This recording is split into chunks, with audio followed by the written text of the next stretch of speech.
Credit scores. That magical three-digit number that decides whether you get a roof over your head, a car to drive, or even a job.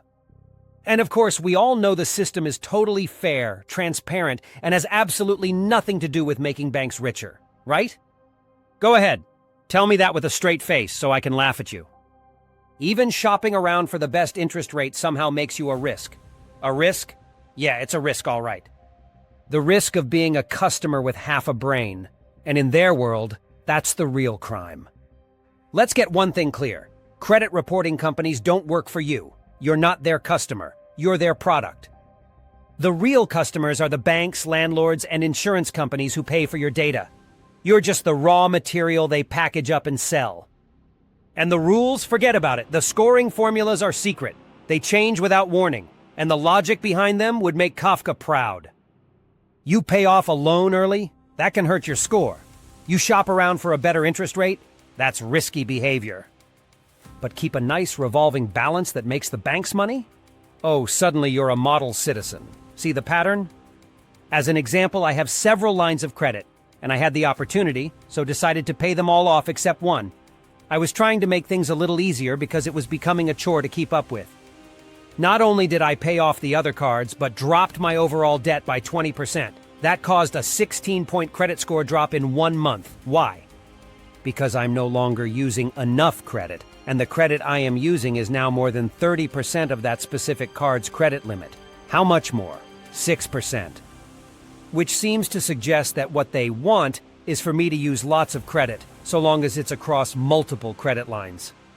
The system rewards debt, not independence. The credit score system doesn't reward financial independence. It rewards debt management. Pay off all your debts and live within your means? Your score drops. But juggle debt and keep paying interest? Congratulations, you're a superstar. The message is clear. Don't be responsible. Be profitable. And what about errors? Studies show that 1 in 5 credit reports has mistakes. 5% of those mistakes are bad enough to wreck your life. And fixing them? It's like being trapped in a bureaucratic escape room. You must prove the error isn't yours while the agencies drag their feet.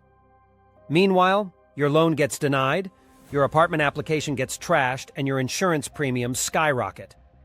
If errors weren't bad enough, we have the breach nobody paid for. In 2017, Equifax leaked the personal data of 147 million people. Names, social security numbers, addresses. Basically the keys to your financial life. And what happened? A fine, some bad press, then back to business as usual. If you or I did that, we'd be done for. But in their world, it's just another Tuesday. And of course, the people who get hurt the most are the ones least able to navigate this maze. Young people trying to start out, immigrants new to the system, families living paycheck to paycheck. They become easy prey for predatory lenders, payday loans, and the credit repair industry. It's a trap, and it's designed that way. In the world of credit scores, responsibility doesn't matter. Independence doesn't matter. What matters is how much money the banks can squeeze out of you. Because nothing says financial health like paying interest for life. And that's America's favorite scam. Your credit score. Drop a comment of any credit nightmares you have faced or might be facing. I'd be interested to hear about it.